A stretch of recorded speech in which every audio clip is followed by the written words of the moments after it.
gas prices rose again today, reaching a new all-time high. The stock market was also up. How much does the oil and gas industry fuel what we're seeing from the stock market?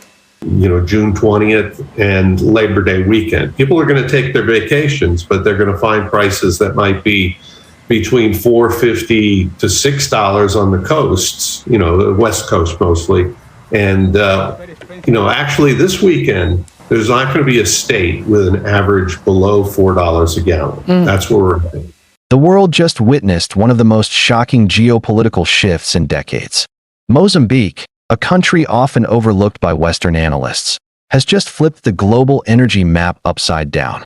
By halting over $6 trillion worth of natural gas and ruby exports to the United States and its Western allies, Mozambique has sent shockwaves across the global energy and luxury markets. Gas prices are climbing, energy security is trembling, and the U.S., once the world's symbol of energy dominance, is suddenly on the back foot. This is not just a trade move. It's a statement, a declaration that Africa will no longer be the silent supplier of the world's wealth, but the architect of its own destiny. Mozambique's bold step didn't come out of nowhere. For years, the country has been home to some of the largest liquefied natural gas reserves on the planet, rivaling Qatar and Russia in potential. Offshore fields in the Rovuma Basin hold enough gas to power entire continents for decades. The U.S. and Europe saw Mozambique as the next big energy hub, a perfect replacement for Russian gas after sanctions disrupted global supply chains. Major corporations rushed in. ExxonMobil, Total Energies, Shell. Billions were invested to secure pipelines, terminals, and exclusive contracts. For the West, Mozambique wasn't just another African partner. It was the future of energy security. But that future just vanished overnight. In an emergency press briefing in Maputo, the Mozambican government announced it was halting all new gas and ruby export agreements with Western nations until further notice. The reason? Unfair trade practices, environmental exploitation, and lack of equitable returns to the Mozambican people. Simple words, but explosive consequences. Within hours, Western markets reacted violently. Energy futures spiked. Jewelry markets tumbled. Analysts on Wall Street scrambled to understand how a single African nation could trigger such chaos. The answer lies in three things: resources, independence, and leverage. Let's start with resources. Mozambique holds some of the richest energy reserves in Africa. The Rovuma Basin alone is estimated to contain over 100 trillion cubic feet of gas, enough to power the entire United States for more than a decade. And it's not just gas. The country's ruby deposits are among the purest and most valuable in the world, rivaling those from Myanmar and Thailand. In fact, in just 5 years, Mozambique became the top supplier of rubies globally, feeding the luxury jewelry market in New York, London, and Paris. But behind those glittering gemstones and energy pipelines was a darker truth: unequal profit sharing. According to official figures, over 80% of profits from Mozambique's gas and ruby sectors flowed directly to foreign corporations. Local communities, meanwhile, received less than 10% of the benefits. Entire villages were displaced for mining projects. Fishermen lost their livelihoods. And yet, the promise of prosperity never arrived. So when the government decided to take control, to nationalize its resources and renegotiate export contracts, it wasn't just an economic decision. It was a moral one. Now, let's talk about independence. Mozambique's shift didn't happen in isolation. Across the continent, a new wave of economic nationalism is rising. From Niger to Burkina Faso, from Zimbabwe to Ghana, African nations are reclaiming control over their resources and rejecting exploitative foreign deals. Mozambique's president, Felipe Nyusi, summed it up in a powerful address. Africa can no longer be rich in the ground and poor on the surface. Those words echoed far beyond Maputo. Across Africa, leaders and citizens alike celebrated the move as a symbol of sovereignty, a declaration that the age of Western dependence is over. But while Africa celebrates, the West trembles. For the United States, Mozambique's decision couldn't have come at a worse time. Global oil prices are unstable. Domestic production costs are rising. And the transition to green energy is still years away from full capacity. Mozambique was supposed to be a lifeline, a steady, affordable source of liquefied natural gas that would help cool inflation and stabilize energy prices. Now, that pipeline of hope has been shut off. In Washington, energy analysts are already warning of an impending African shockwave. The U.S. relies on Africa not just for gas, but for cobalt, coltan, and rare earths, materials essential for everything from smartphones to electric vehicles. Mozambique's move raises an urgent question. If other African nations follow suit, how long before Western industries collapse?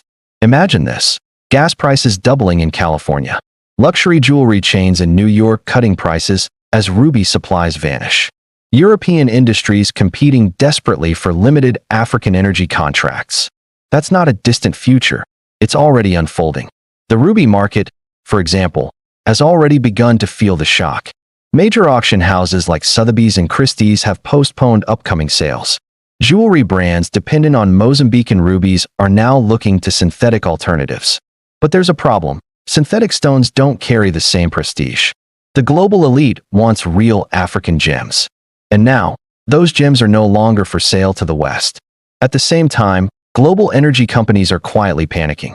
Total Energies, which had invested over $20 billion into Mozambique's LNG projects, has been forced to delay shipments. ExxonMobil's shares briefly dipped after rumors spread that Mozambique's government may review all previous contracts. For the first time in decades, Western corporations are being forced to negotiate on Africa's terms. And behind this dramatic shift stands a new coalition of partners, BRICS. Mozambique has deepened its ties with China, Russia, India, and South Africa, who are offering alternative financing, infrastructure development, and fair trade deals.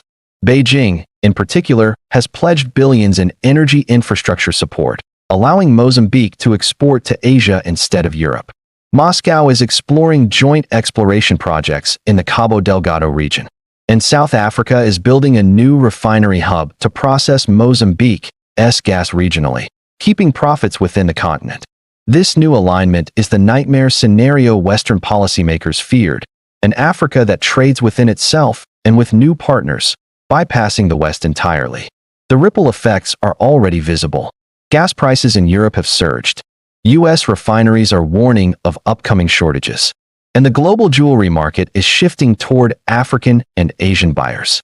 Meanwhile, Mozambique's government is reinvesting profits into local development, building schools, hospitals, and infrastructure projects across rural provinces. Ordinary citizens are beginning to see tangible benefits from resources that once disappeared overseas. For the first time in modern history, Mozambique is not just exporting raw materials. It's exporting a model of economic liberation. But this move also comes with risks. Western sanctions are already being discussed. Some foreign investors have begun pulling out. And critics argue that Mozambique may face short-term instability before it fully transitions to self-sufficiency. Still, most Africans see the temporary pain as a necessary sacrifice for long-term gain. The world's richest resources have been under African soil for centuries, and yet, Africa has remained the poorest continent. Now, countries like Mozambique are rewriting that story. This is bigger than gas or rubies. It's about who controls the global narrative. For too long, the West has defined Africa as a continent of crisis, famine, war, and corruption. But today, the story is changing. Africa is no longer the crisis. Africa is the solution. Mozambique's decision marks the latest chapter in a continental awakening, a realization that the path to prosperity doesn't run through Washington or Brussels, but through African unity, ownership, and vision. As gas prices rise in the U.S. and Europe, African economies are finding strength in self-determination. The same nations once dismissed as developing are now developing solutions for the world's biggest problems. From energy independence to agricultural expansion, Africa is quietly, but powerfully, building the foundation of a new global order. And Mozambique, once a small dot on the world map, now stands at the center of it. As one African economist put it, for centuries, Africa supplied the world. Now, the world will come to Africa. And indeed, they already are. As Western companies panic and scramble to secure new deals, African leaders are realizing their true leverage. For the first time, it's not Africa that's desperate, it's the West. So as Mozambique shuts its export doors and reopens them on its own terms, one truth becomes undeniable. The age of exploitation is ending. The age of African power has begun.